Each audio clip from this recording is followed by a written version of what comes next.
जिले की हर खबर सबसे पहले आप तक पहुंचाने का वादा, बस यही है एक इरादा। आज ही लगाए अपना पद्मेश डिजिटल सेटअप बॉक्स। नमस्कार, आप देख रहे हैं पद्मेश 24/7 कृष्णा सेंडे के साथ। न्यूज बुलेटिन की शुरुआत करते हैं हेडलाइन से।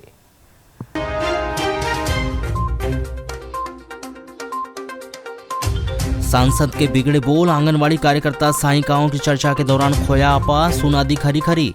सांसद के व्यवहार पर कार्यकर्ताओं में आक्रोश। शहर के वार्ड नंबर 33 गायकुरी क्षेत्र निवासी युवती ने अपने घर में लगाई फांसी, पुलिस ने शुरू की जांच।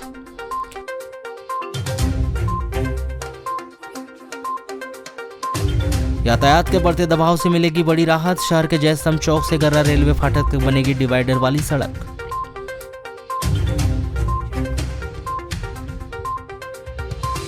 लालबरा के बोरी में जादू टोने के शक में हुई हत्या के आरोप में 2 आरोपियों को हुई आजीवन कारावास की सजा।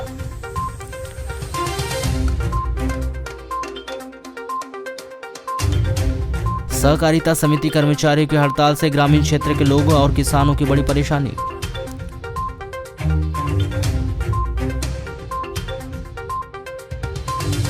फुर्सत के इस क्षण में आयोजित हुआ होली मिलन समारोह, महिलाओं ने प्रतिभा का दिखाया जौहर। ग्रामीण थाना नवेगांव में पदस्थ आरक्षक थानसे मुंजारे 32 वर्ष का अचानक तबीयत खराब होने से निधन हो गया।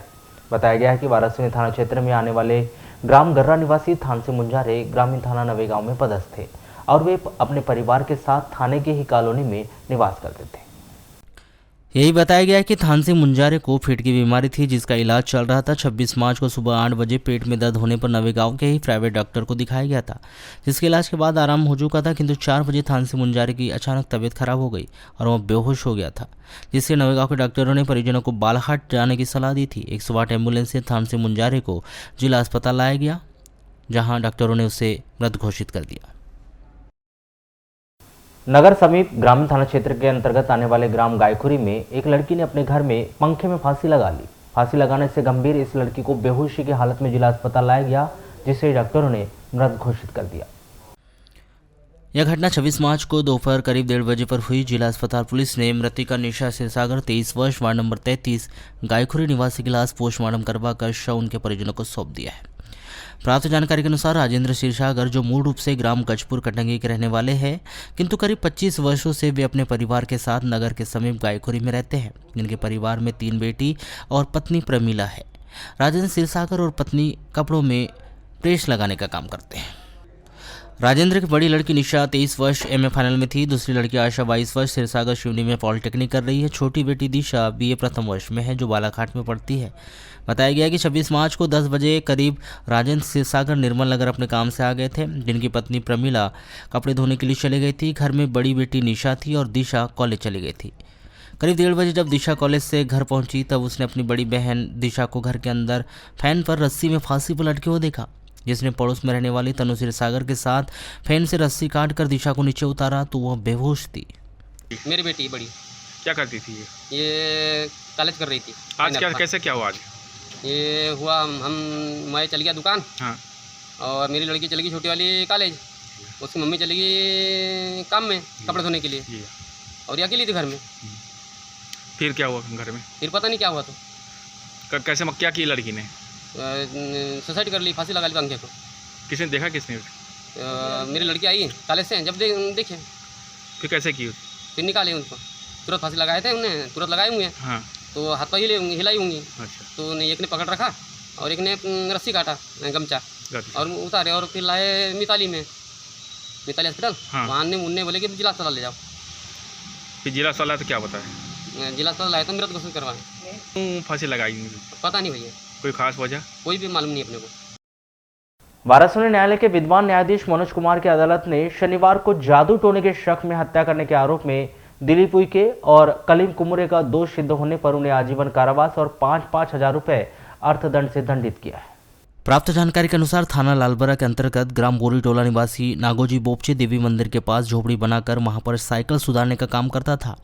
कोमल मड़ावी के खेत में 23 नवंबर 2019 की सुबह मृत अवस्था में शव मिला था, जिसकी धारदार हथियार से हत्या कर दी गई थी, जिसमें पुलिस के द्वारा भारतीय दंड विधान की धारा 302, 120B, 34 के तहत अपराध दर्ज कर हत्या के आरोप में दिलीप उइके उम्र 40 वर्ष निवासी बोरीटोला लालबर्रा कलीम कुमरे उम्र 32 वर्ष आमाटोला कासपुर निवासी एवं पूनम भगत 28 वर्ष आमाटोला कानपुर निवासी को हत्या के शक में गिरफ्तार किया गया था। बोरीटोला लालबर्रा निवासी दिलीप उइके उम्र 40 वर्ष की बेटी की तबीयत बहुत दिनों से खराब थी, जिसमें दिलीप का शक था कि गांव के नागोजी बोपचे के द्वारा उसकी बेटी को जादू टोना किया गया, जिसके कारण उसकी बेटी की तबीयत खराब रहती है, जिसके चलते दिलीप उइके अपने 2 साथियों के साथ मिलकर नागोजी बोपचे की हत्या की। उक्त मामले में पीड़ित पक्ष की ओर से अतिरिक्त लोक अभियोजक राजेंद्र कोहाड़ के द्वारा पैरवी की गई। लालबर्रा थाना क्षेत्र के अंतर्गत आने वाले ग्राम मुरझड़ कौड़िया में पिता पुत्र जंगली सुअर के हमले में घायल हो गए हैं। दोनों घायल नानाजी बाहेश्वर 54 वर्ष और उसके बेटे जितेंद्र बाहेश्वर 26 वर्ष को जिला अस्पताल में भर्ती किया गया है। प्राप्त जानकारी के अनुसार 26 मार्च को सुबह 9 बजे नानाजी बाहेश्वर अपने बेटे जितेंद्र के साथ अपने खेत में काम कर रहे थे, तभी अचानक जंगली सुअर ने हमला कर दिया। पहले नानाजी बाहेश्वर पर हमला किया और उसे गिरा दिया। पिता को बचाने के लिए जब जितेंद्र दौड़ा तब जंगली सुअर ने उस पर भी हमला कर दिया। दोनों पिता पुत्र के चिल्लाने पर मवेशी चराने वाले दौड़े। हल्ला होने पर जंगली सुअर खेत में भाग गया। जंगली सुअर के हमले में घायल दोनों पिता पुत्र घर पहुंचे, जिन्हें 108 एम्बुलेंस से जिला अस्पताल बालाघाट लाकर भर्ती किया गया है।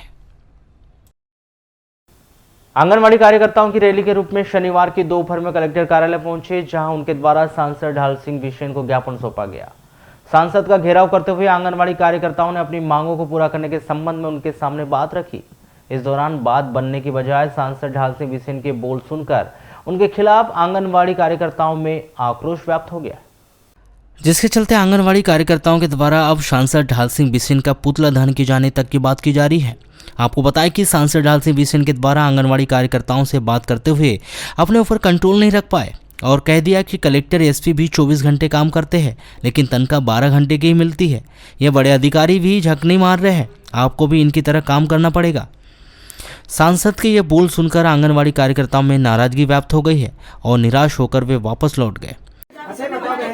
हमारे कार्यकर्ता को हम तनख्वाह देते हैं, कितने भी किया, अपने जेब को पैसे लगा, लोगों को खाना खिला, हमको चप्पल पहनाया, लोगों के बिजनेस चलते हैं। नहीं, हमारे कार्यकर्ता की बात, आम आदमी, गरीब आदमी। कलेक्टर साहब भी स्वेच्छा से आए, इन्हें नहीं घुसाता तो कल नौकरी छोड़ के जा सकते हैं, पर नहीं जाएंगे। और सर हमारा मौलिक अधिकार है ना, हक अधिकार, कोई मौलिक अधिकार नहीं है। आप बहस करने की बात, कोई बात नहीं कर रहे हैं, आप लड़ते रहिए। आप रिकॉर्ड करते हैं तो सुना देना, आप रिकॉर्ड कर रहे हैं सुना देना। मैं आपसे प्रेम से बात कर रहा हूँ। सांसदों की तरफ से अलग से लगाया गया कि आपके विषय और लगभग सभी लोगों ने आपके पक्ष में कहा है। अब इसको पढ़ना हो तो आप लोकसभा की साइट होती है, उससे आप निकाल के इसको आप पढ़ सकते हैं कि किसने आपके हक में कहा कि नहीं। इस दौरान चर्चा करने पर सांसद ढाल सिंह बिसेन ने बताया कि आंगनवाड़ी कार्यकर्ता बहनों ने अपना ज्ञापन दिया है। सरकार उनके लिए चिंतित है। पहले उन्हें 500 रुपये मिलते थे, धीरे धीरे बढ़ते हुए 10,000 रुपये तक मानदेय दिया जा रहा है। फिर भी इन्हें अपेक्षाएं हैं कि निश्चित रूप से सरकार सहानुभूतिपूर्वक विचार कर समाधान निकालने का प्रयास करेगी। इन्होंने जो पत्र दिया है उसको मुख्यमंत्री तक पहुंचा दिया जाएगा। आंगनवाड़ी की बहनों ने आज आपको ज्ञापन दिया गया? आंगनवाड़ी की बहनों ने अपना ज्ञापन दिया है, सरकार उनके लिए चिंतित है और लगातार आपने देखा होगा कि पहले 500 रुपये आंगनवाड़ी बहन को मिलता था, अब लगभग समय करते उनको 10,000 रुपये तक दिया। फिर भी उनकी अपेक्षाएं हैं, तो निश्चित रूप से ज्ञापन जो दिया उसके ऊपर सरकार सहानुभूति पर विचार करके उनका कोई समस्या का समाधान निकालने का जो उन्होंने मुझे पत्र दिया, मैं शासन को, सीएम साहब को वो पत्र भेजूंगा। वहीं इस संबंध में चर्चा करने पर बुलंद आवाज नारी शक्ति आंगनवाड़ी कार्यकर्ता सहायिका संगठन की जिला अध्यक्ष योगिता कावड़े ने बताया कि हमारे द्वारा अपनी मांगों को लेकर शांतिपूर्वक कलेक्टर कार्यालय में जाकर सांसद जी का घेराव किया गया, लेकिन उनकी कुछ बातें हमें बहुत बुरी लगी। जैसे कि उन्होंने कहा कि हम उसका घोर विरोध करते हैं। अगर हम मानसेवी हैं तो हमारा मौलिक अधिकार है, हम अपने अधिकारों को मांगे। सांसद जी की कुछ बातों से हम नाराज हैं, जो उन्होंने हमें थोड़ा गलत कहा। हमारा आंदोलन जारी रहेगा।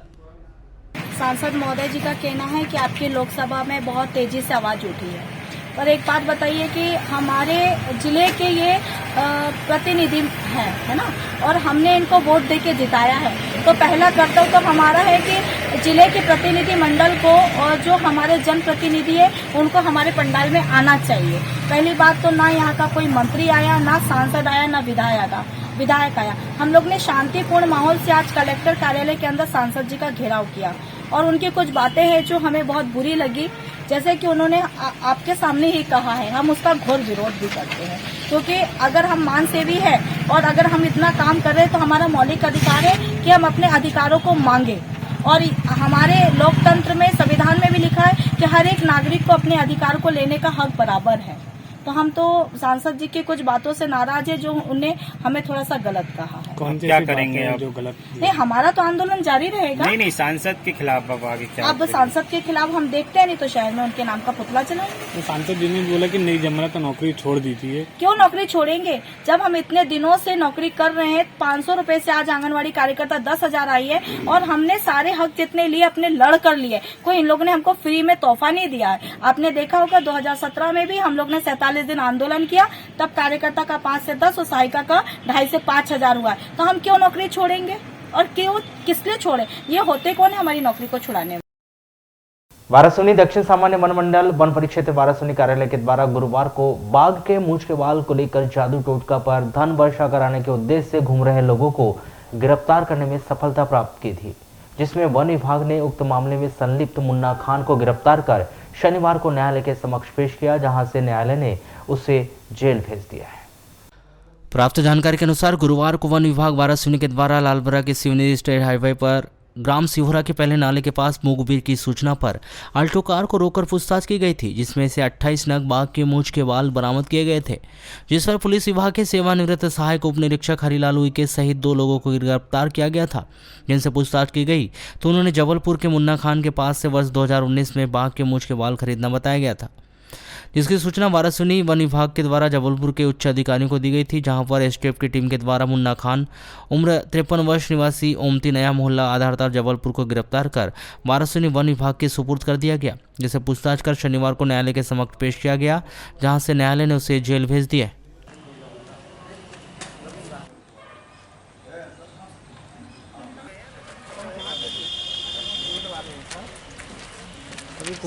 कागज लगती है।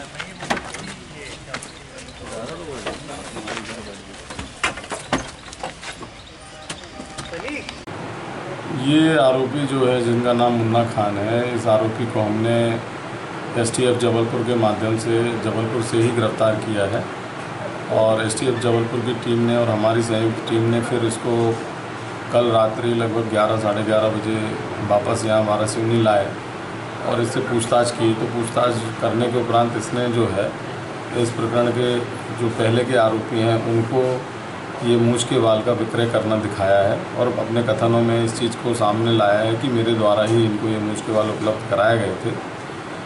और इसके बाद में अब उसका आगामी सोर्स क्या है उसके बारे में प्रकरण की विवेचना चल रही है। धीरे धीरे जो तथ्य सामने आएंगे वो आपको जानकारी दी जाएगी। भारतीय संचार निगम लिमिटेड के द्वारा 28 और 29 अप्रैल 2022 को सामूहिक हड़ताल पर रहने का निर्णय कर्मचारी अधिकारी केंद्रीय ट्रेड यूनियन ने लिया है। बीएसएनएल कर्मचारी एसोसिएशन के जिला सचिव नितिन ब्रह्मे ने बताया कि 4G स्पेक्ट्रम सहित अन्य मांगों को लेकर 28 और 29 मार्च 2022 को बीएसएनएल एम्प्लॉइज यूनियन एसोसिएशन हड़ताल पर रहेंगे। हड़ताल पर जाने का मुख्य कारण उपकरण खरीद के मामले में बीएसएनएल के साथ भेदभाव, बीएसएनएल को 4G स्पेक्ट्रम 5G स्पेक्ट्रम की अनुमति मिलना, बीएसएनएल कर्मचारियों के वेतन संशोधन लागू करना, सेवानिवृत्त कर्मचारियों के लिए पेंशन संशोधन लागू करना, छटनी किए गए ठेका मजदूरों को पुनः बहाल करना, उनकी वेतनमान बढ़ाना, भुगतान करना सहित अन्य मांग भी शामिल है। सर्वप्रथम मांगे कि हमको 4G स्पेक्ट्रम का आवंटन किया जाए, जिससे हम अपनी व्यवस्थाएं सुचारू रूप से कार्यरत किया जाए। दूसरी मांग है कि हमारे सेवानिवृत्त हुए कर्मचारियों को समय पर उनका भुगतान हो, मेडिकल का भुगतान हो। सर 4G स्पेक्ट्रम की भी बात कही जा रही थी, लेकिन अब तक नहीं मिल पाया है। सरकार कर्मचारी विरोधी नीति अपनाई हुई है। आज तक हमको 4G स्पेक्ट्रम मिली है, प्राइवेट सेक्टर को 4G स्पेक्ट्रम बांट के सारे लाइसेंस दी हुई है और वो हमसे ज़्यादा अच्छा काम कर पा रहे हैं। हमारा सरकार से बार बार विरोध है और बार बार यही मांग हो रही है कि कम से कम हमको 4G स्पेक्ट्रम का लाइसेंस दें ताकि हम कार्य को सुचारू रूप से कार्यान्वित कर सकें। कितनी मांगों को लेकर के आप लोग बता देंगे? ऑल इंडिया लेवल पे हमारी काफ़ी सारी मांगें, कम से कम 6 मांगें हैं, जिसमें से अभी मेन मुद्दा है हमारा 4G स्पेक्ट्रम एक गवर्नमेंट क्या कर रही है, BSNL हमारी लैंड्स असेस्ट को बेच रही है, उसको बेच के वो रिन्यूअल करने के लिए पैसे लगा रही है। हमारी मांग ये है कि उसको भी ना किया जाए ताकि गवर्नमेंट की ज़मीन ना बेचा जाए जो BSNL के अधिकृत है। बालाघाट जिला मुख्यालय की सबसे व्यस्ततम सड़क में से एक जयस्तंभ चौक से गर्रा रेलवे क्रॉसिंग तक आवागमन को लेकर और अधिक बेहतर बनाने के लिए इस सड़क को डिवाइडर सड़क बनाए जाने की योजना बनाई गई है।